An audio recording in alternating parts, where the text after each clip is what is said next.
Jaran! Ayan na, pag-utusan ako magluto ng adobo sa gata native chicken. Look at that.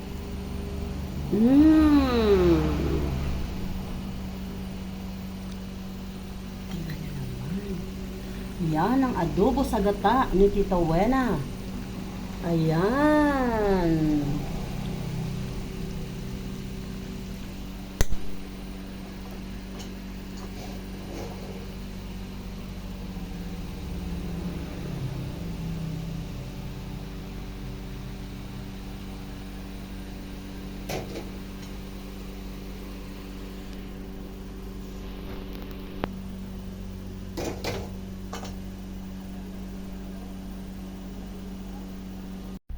Ayan mga best, ganyan din ba kayo magluto ng adobo sa gata native chicken? Look at that. Ayan ang adobo sa gata ni Tita Wena. Ayan mga beshi love. At napag-utusan nga ako ng aking brother there na magluto ng adobo sa gata. And yes, look at that. Yes, at syempre, pinray ko muna yan bago ko inadobo. So, ayan, ang native chicken adobo sa gata. Ayan, at ang sauce nga niyan, look at that.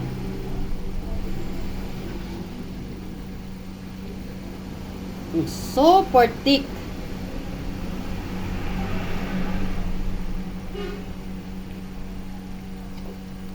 Ayan, kuha tayo ng sauce sa ilalim. Pakita ko sa inyo.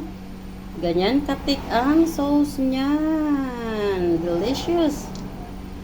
Oh, yan ang native chicken adobo sa gata ni Tita Wena. And the sauce, oh, delicious. Ayan, so ganyan din ba kayo magluto ng adobo sa gata native chicken? Delicious. Look at the legs.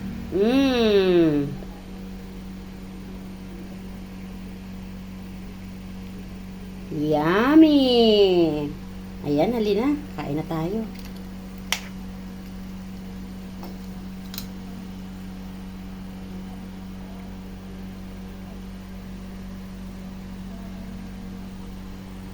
Adobo sa gata. Ayan. Native chicken. Ang native chicken, medyo matagal siyang palambutin, ano? So, kaya si Tita Wena, ipin-ratio ko po yan talaga. Yes. Pero, it is worthy. Ayan, tingnan nyo. So, yung mga legs niya, malambot na malambot yan. And, look at the pakpak. No? So, talaga namang magi-enjoy kayo niyan sa pagkain. Talagang, it is worth waiting. Yes, I said it is worth waiting kasi medyo matagal talaga yung waiting time, guys. Kasi palambutin mo pa yan. Buti na nga lang may pressure cooker ako. Ayan mga best. Ayan. At kung kayo ay interesado sa procedures and ingredients niyan, it's just the matter of comments. And Tita Wena will always be to the rescue to send you the ingredients niyan. Pasensya na kayo ha. Hindi ko na yan na film habang ginagawa ko. At dahil ang aking camera person ay nasa school. Yes. Siya ay pumapasok. Tingnan nyo. Delicious. So, ito yung kanyang liver, guys. Siyempre, pinrito ko rin yan. Liver and balunan. Ang sarap. Alam nyo ba? Look at the sauce. Oh. Diba? Ayan. Talaga namang naglalangis-langis. Ayan, ang sauce niya, oh. Wow! Naglalangis-langis siya talaga. Alam nyo guys, dahil mataba ang native chicken, no? Ayan, naglalangis-langis siya talaga at ganyan talaga dapat ang tamang pagluluto ng native chicken adobo sa gata. Ayan. So, naglalangis-langis siya talaga at yung gata na ating hinalo or ginamit, yun po ay kakang gata. Yes. Sarap. Tingnan mo naman.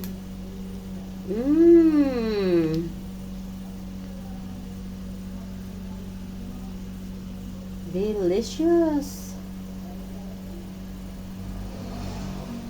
Ayan mga best. Ayan, sige, titigan nyo na lang muna, no? Saka na natin ipakikita sa inyo yung procedures. Ayan, syempre ang procedures and ingredients niyan will always be on to the rescue. Depende sa inyong comment. Ayan, sarap. Tingnan nyo, napakalasa niyan guys. Yung tipong isang slice, itong isang slice na to na small leg, ay nako, talagang uubos to ng isang kalderong kanin guys. Promise. Ayan, papatayin ko na yung apoy para hindi siya masyado maubusan ng sauce, para mayroon tayong panglagay sa rice. Yung mga kapatid ko guys, gustong gusto nila ng sauce. Ayan, aking mga pamangkin.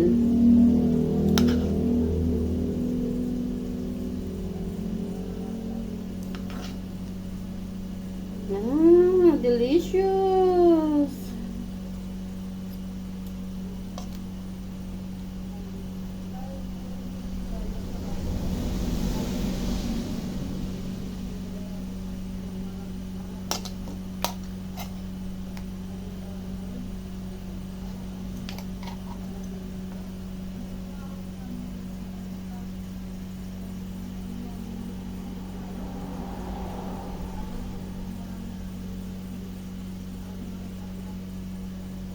Ayan.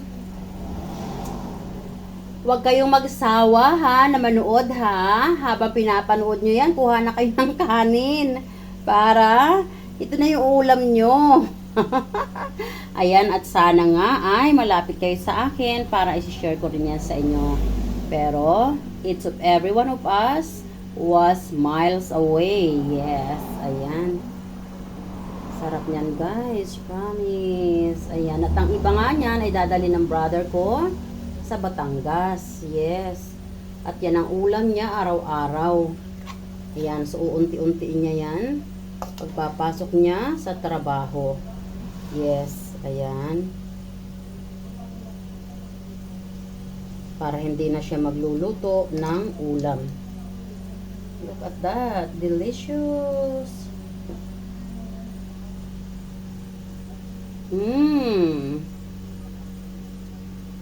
Alam nyo guys, pag magluluto kayo ng native chicken adobo sa gata, prituhin nyo yung tanglad. Una, prituhin nyo muna yung luya. Dikdikin nyo yung luya, tapos islice nyo pa rin ng maliliit. And then, makim nag golden brown na, diba? Saka nyo naman ilagay yung tanglad. Prituhin nyo rin yung tanglad na mag golden brown siya guys, bago nyo ilagay yung bawang at sibuyas. And yes, hintayin nyo na mag golden brown din ang bawang at mag translucent ang inyong sibuyas. And then, yung inyong durog na paminta, isama nyo na sa pagigisa. Hayaan nyo maprito yung durog na paminta. Yes. At kung ano ba ang lalagay nyong seasoning, like ginisa mix or magic sarap. Pagkalagay nyo ng chicken, ilagay nyo na yung inyong pangpalasa bago nyo ilagay yung gata. Yes. And yes, i-marinate ko nga po pala to, no? So, ang pagmamarinate ko dito ay nilagyan ko siya, pinigaan ko siya ng lemon. And yes, tama ang narinig nyo, lemon or calamansi ha. And then yung dahon ng lemon, kumuha din ako ng talbos nun at ginayat-gayat ko yon sa kako nilamas dun sa chicken. Sa pagmamarinate pa lang yun guys ha. And then, nilagyan ko siya ng Knorr seasoning or tuyo. Yung Knorr seasoning ko is ito. Ayan. Pero kung wala kayong Knorr seasoning, kasi medyo pricey ng konti ito, no? Pwede naman tuyo. Ayan, lagyan nyo lang ng kunting sugar para hindi masyadong maalat. Iba kasi ang lasa nitong Knorr seasoning sa ordinary tuyo. Itong Knorr seasoning, very light siya na masarap. Yung tuyo, parang puro salty lang yung nalalasahan mo. So, there's no yumminess, no? So, yan po yung advantage kung bakit napakasarap nito. Sabi nga ng brother ko, gustong-gusto na niyang kumain. Sabi ko, tapusin ko lang yung pag-film ko. So, ayan mga guys. Ayan. So, sana ay manayati naman ako sa inyo na panibago na naman na masarap na putahe. Dito lang yan sa kusina ni Tita Wena sa Wena TV. Ayan. Kaya naman, halina kayo at kainin na natin ito.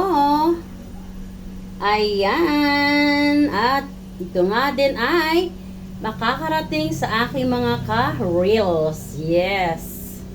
Kaya naman, dito sa aking mga ka-reels, tayo ay magsasalo-salo ng aking native chicken adobo sa gata. Halina kayo mga ka-reels, kain na tayo. Ayan. Look at that, ang aking chicken adobo sa gata. Jaran! Sarap niyan guys. Can you imagine yung crunchy, no? Very crunchy siya. Tapos nilagyan mo ng gata, nakakanggata with more chili. Ayan. And syempre, ang nagpasarap diyan, ang kumumpleto ay ang ating lemongrass or tanglad. Ayan. Thanks everyone for watching and God bless everyone. I love you all. Tita Wena say, I love you all guys. Always love you all guys. God bless.